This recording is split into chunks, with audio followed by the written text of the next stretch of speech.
जी 4 जूनला आपल्या भारतामध्ये 2 रिझल्ट लागले. पहिला निकाल कोणता लागलेला रे? इलेक्शनचा होता, आठवतंय सगळ्यांना. आपली इलेक्शनचं वोटिंग काउंटिंग होतं त्या दिवशी. आणि दुसरा कशाचा होता रे? नीट 2024च्या एक्झामचा. आणि बऱ्यापैकी सरप्रायझिंग फॅक्ट ह्या वर्षीच आपल्याला बघायला मिळाले. ते म्हणजे आज आपण काय करायचं स्पेसिफिकली मी आज डिस्कशन करणार आहे नीट 2024च्या रिझल्टचा. नेमकं आपण त्याच्यामध्ये काय बघितलं, एक्सपेक्टेशन काय होते आणि झालं काय त्याच्यामध्ये, हे तर मान्य आहे सगळ्यांना. ओके, तर पहिल्यांदाच असं झालंय, फर्स्ट टाइम बरं का रे, सगळ्यात पहिल्यांदा असं झालंय की 67 स्टुडंट्सना 720 मार्क्स मिळाले तरी. तुम्ही म्हणणार सर मग काय होतंय एवढे मिळाले तरी. प्रॉब्लेम काय आहे बघा रे, 67 लोकांना 720 मार्क्स. डोक्यात जाते का तुमच्या? मुलं अभ्यास कशासाठी करतात रे सगळे? हा, चांगलं कॉलेज मिळालं पाहिजे ना, गव्हर्नमेंटचं मला पाहिजे ते कॉलेज मिळालं पाहिजे. आणि 720 पैकी म्हणायचे काय रे, तुम्हाला 700+ पडले तरी आम्हाला कॉलेज एम्स दिल्ली मिळायचं, आपण म्हणत होतो का नाही सांगा. पण आता प्रॉब्लेम काय आहे, 67 लोक आहेत आणि एम्स दिल्लीच्या जागा फक्त 46 आहेत. मग अशा एक्झामचा उपयोग काय की जे एक्झाम कंडक्ट करते, एक्झाम होते, NTA रिझल्ट पण लावतोय आणि रिझल्ट नंतर मला आउट ऑफ मार्क्स आहेत आणि तरी पण मला कॉलेज मिळत नसेल पाहिजे तर मग ते एक्झाम फेअर होते का रे?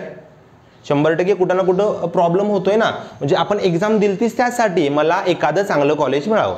आणि आता प्रॉब्लेम कसा गेलाय, आता ह्या मुलांच्या ज्या 67 लोकांच्या रँक्स होत्या त्या रँक्स कशा प्लेस केल्या त्यांनी करताना? एज वाईज केल्या. म्हणजे फॉर एक्झाम्पल फर्स्ट रँक असेल, सेकंड रँक, थर्ड रँक असेल तर पहिली रँक कोणाला द्यायची? मार्क्स तर सेम आहेत, ज्याचं एज जास्त आहे त्याला द्यायचे. म्हणजे एज कमी आहे त्याला व्हॅल्यूज नाही का रे? म्हणजे ज्याचं एज कमी आहे त्यानं म्हातार होईपर्यंत हे करायचं, सॉरी म्हणजे जो यंग आहे त्याच्या कष्टाला व्हॅल्यूज नाही का तिथं? त्यानं पण कष्ट केलं असणार आहे ना. म्हणजे कुठं तर 100% प्रॉब्लेम होतोय. आणि जर मी मागच्या 2 वर्षातला जर ॲनालायसिस केलं याच्या अगोदरचं तर हा होता 2024चा रिझल्ट होता, हा वाला निकाल होता 2024चा. त्याच्या अगोदर काय झालं तर ज्यावेळी 2023 असेल किंवा 2022 असेल तर 23मध्ये फक्त 2 लोकांना 720 मार्क्स होते रे. आणि याच्यामध्ये 2022मध्ये फक्त 4 जणांनाच एवढे मार्क्स होते रे. मग अचानक ह्या वर्षी असं काय झालं की बाबा एवढे मार्क्स पडले मुलांना.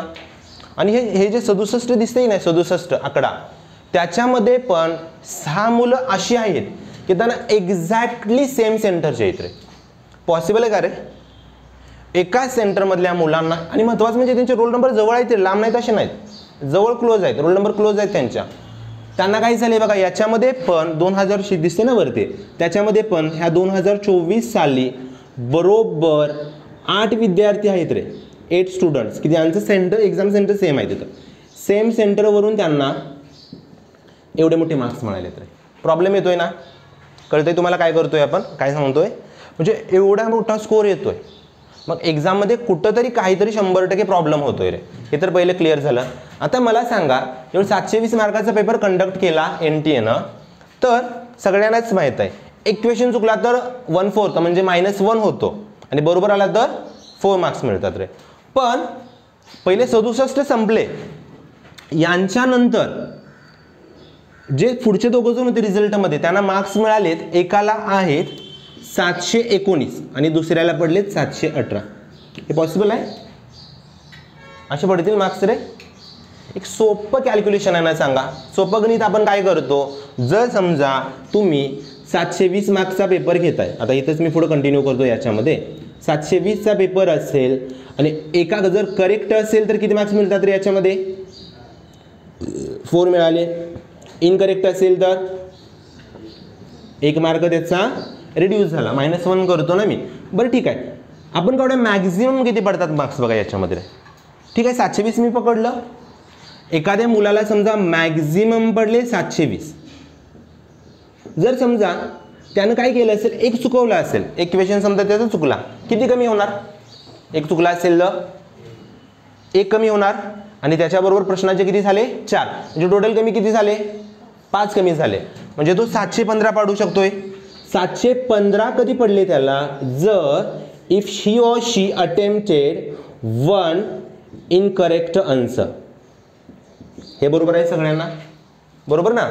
जर त्यानं किंवा तिनं एक जर चुकीचं लिहिलं तर एक त्याचा चुकला असेल तर 715 पडले. पण समजा स्किपच केला, समजा त्या विद्यार्थ्याने किंवा विद्यार्थिनीने काय केलं, क्वेश्चनच स्किप केला असेल तर किती पडतील रे? 716 पडले. मॅक्झिमम 716 पडतील किंवा 720 पडतील. हे कसे आले रे मध्ये? कळते काय सांगतोय मी तुम्हाला.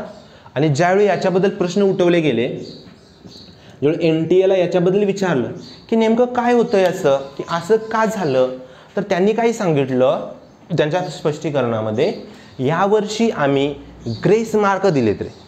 ग्रेस मार्क म्हणजे पद्धत कळत होती. ग्रेस मार्कचा अर्थ काय असतो? ग्रेस मार्क कधी देतात रे? समजा जर एक्झाम देताना मुलांना पेपर द्यायला थोडा लेट झाला त्यावेळी देतात रे. एक सेंटर आहे, त्या सेंटर किंवा एक 2-3 सेंटर त्याच्या ठिकाणी काय झालं तर पेपर मुलांना लेट सुरू केला. एकाच्या जागी 2 सेंटरचा मी तर काही लेक्चरमध्ये नाव नाही घेणार त्या सेंटरचं. तर पेपर द्यायला मुलांना लेट झालता किंवा एकाच्या जागी 2च पेपर दिले. मग त्यांनी आता ग्रेस मार्क वाढवतात कसे सांगतो. ॲक्च्युली ही पद्धत कुठं होते? 2018 साली सुप्रीम कोर्टाने नियम आणलेला. एक कॅट एक्झाम होते ना, कॅट एक्झामसाठी नियम काढलेला की तुम्ही मुलांना नॉर्मलायझेशन करा, ग्रेस मार्क द्या. ग्रेस मार्क कसे दिले जातात तर मुलं ते क्वेश्चन अटेम्प्ट करायला समजा कमी पडले, मुलांनी ते क्वेश्चन अटेम्प्ट नसतील केले फॉर एक्झाम्पल, ओके.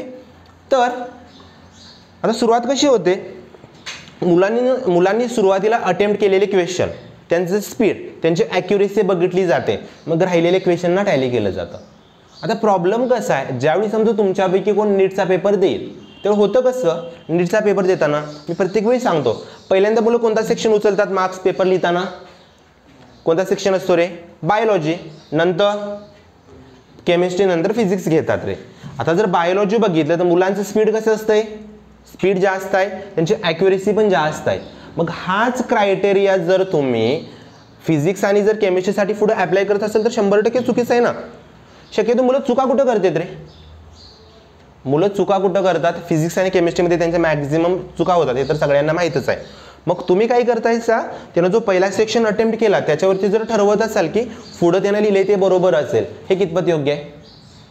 आणि प्रॉब्लेम कुठं होतो सांगू खरा आहे, ह्याचा प्रॉब्लेम ह्या 67 मध्ये काही जण प्रामाणिक असणारच आहेत ना, बरोबर नाही? सांगा मला. प्रामाणिकपणे ज्यानं कष्ट केले तो ठीक आहे, त्याला मिळाले 720. पण ज्याला तुमच्या ग्रेस मार्कमुळं, ज्याला तुमच्या नॉर्मलायझेशनमुळं जर मार्क्स मिळत असतील एवढेच सगळे, तर अनफेअर कोणाबरोबर झालं? ज्यानं प्रामाणिकपणे अभ्यास केला त्याच्याबरोबर. त्याचं ड्रीम काय होतं, मला एम्स दिल्लीला ॲडमिशन पाहिजे, त्याने 720 मिळवले. पण 720 मिळवून जर त्याला जर तिथे ॲडमिशन मिळत नसेल आणि त्याच्या जागी जो दुसरा की जो तुमच्या ग्रेस मार्क्समुळे नॉर्मलायझेशनमुळे जात असेल, ॲक्च्युली तो नॉर्मलायझेशन ग्रेस मार्क होते का पेपर लीक झाला हे पण माहीत नाहीत, ह्या सगळ्या गोष्टी मॅटर करतात ना, मग त्याच्याबरोबर ते अनफेअरच आहे. आता प्रॉब्लेम इथं कसा होतोय बघा, हे झालं टॉपरांच्या बाबतीत. आणि दुसरं महत्त्वाचं म्हणजे 680 मार्क्स 1100 जणांना नाहीत. कसं मेरिट लावायचं आहे? 650 स्कोर पहिला म्हणायचो आम्ही गव्हर्नमेंटला, आम्हाला चांगल्या ठिकाणी कुठे ॲडमिशन मिळेल, आता पॉसिबिलिटीच नाही रे. खूप म्हणजे खूप मोठा रिझल्ट लागलाय, खूप मोठा म्हणजे आपण त्याचं कंपॅरिझन पण करू शकत नाही. यावर्षी एवढा मोठा निकाल झालाय रे, एवढा मोठा रिझल्ट गेलाय. आणि आता थोडंसं पुढे जाऊन आपण बघितलं याच्यामध्ये, तर नीटचा निकाल लागायची तारीख काय होते? 14 जून होते. नीटचा रिझल्ट अनाऊन्स किती तारखेला झाला? 4 जूनला झाला. असं कुठं होतं का रे? तुम्ही सांगतायचं 14 जूनला निकाल लागणार आहे आणि रिझल्ट अनाऊन्स होतोय 4 जूनला, म्हणजे 100% काहीतरी प्रॉब्लेम आहे. आणि महत्त्वाचं म्हणजे ज्यावेळी ह्या रिझल्ट डिक्लेअर झाला त्यावेळी मुलांनी पण खूप आवाज उठवले, खूप हे झालं. आता ॲक्शन काहीतरी त्याच्यावरची 100% घेतली पाहिजे रे. कारण तुम्ही अशी एक्झाम कंडक्ट करताय ज्या एक्झाममुळं इंडियामध्ये तुम्ही डॉक्टर्स तयार करतायसा, आणि जर ह्या एक्झाममध्ये जर तुम्ही स्कॅम करत असाल तर डॉक्टर कसे बनतील रे? आम्हाला अशा डॉक्टरांची गरज आहे जे कोरोनासारख्या पॅन्डेमिकमध्ये किंवा एखाद्या मेडिकल इमर्जन्सीमध्ये देशाला वाचवतील. तुम्ही जर स्कॅम आणि गपले करून जर डॉक्टर बनवणार असेल तर डॉक्टरांची लेवल पण तशीच होणार ना, होणार नाही? प्रॉब्लेम सांगा. आणि ह्या सगळ्यांच्या याच्यामध्ये 4 मेलाच बिहारमधील पटनामध्ये एक केस फाईल झाली की नीटचा पेपर लीक झालाय म्हणून. त्या केसनंतर 13 जणांना अरेस्ट पण केलं आणि 2 दिवसानंतर सांगितलं गेलं की अजून आम्ही पेपरच तो हे करतोय रे, म्हणजे काही सुद्धा प्रॉब्लेम झाला नाही, काही सुद्धा घोटाळा नाही. अरे घोटाळाच नव्हता तर तुम्ही 13 जणांना अटक कसं केलं? आणि जर एवढ्या ज्या एजन्सीवरती आपण एवढा ट्रस्ट करतोय, जर ती एजन्सी जर पेपर कंडक्ट करत असेल, आणि 100% एक सांगू तुम्हाला, NTA काही ना काही याच्यावरती ॲक्शन घेतली पाहिजे, काही ना काही त्यांनी एक्सप्लेनेशन दिलंच पाहिजे रे. शेवटी 23 लाख मुलांचं फ्युचर आहे. 23 लाख जणांनी एक्झाम दिली ती, नॉट अ जोक रे. 23 लाख हे टॉपरला प्रॉब्लेम दिसतोयच आपल्याला. आणि प्रॉब्लेम सगळ्यात मोठा कुठं आहे रे? तुम्ही नॉर्मलायझेशन केलं, तुम्ही ग्रेस मार्क, आणि ग्रेस मार्क द्यायची पद्धत तर एक्सप्लेन करा ना. तुम्ही जे देतायचं आम्हाला, आमच्या पदरात जे टाकले त्याला ट्रान्सपरन्सी पाहिजे की नाही सांगा बरं? ट्रान्सपरन्सीच नसेल तर म्हणजे पारदर्शकताच नाही त्याच्यामध्ये रे, आणि रिझल्ट आलाय. आता प्रॉब्लेम हा सगळ्यात मोठा क्रिएट झालाय की एवढा स्कोर झालाय, आता ॲडमिशन कुणाला कुठे मिळणार? प्रॉब्लेम नाही सांगा बरं? कारण 720, 700 प्लस, 750 प्लस, 780, तुम्ही जर ती मार्क लिस्ट बघितली तर डोक्याला हात लावशील रे, एवढा मोठा स्कोर झालाय मुलांचा. प्रॉब्लेम आहे ना सांगा? ठीक आहे, आपण थांबूया आज इथंच.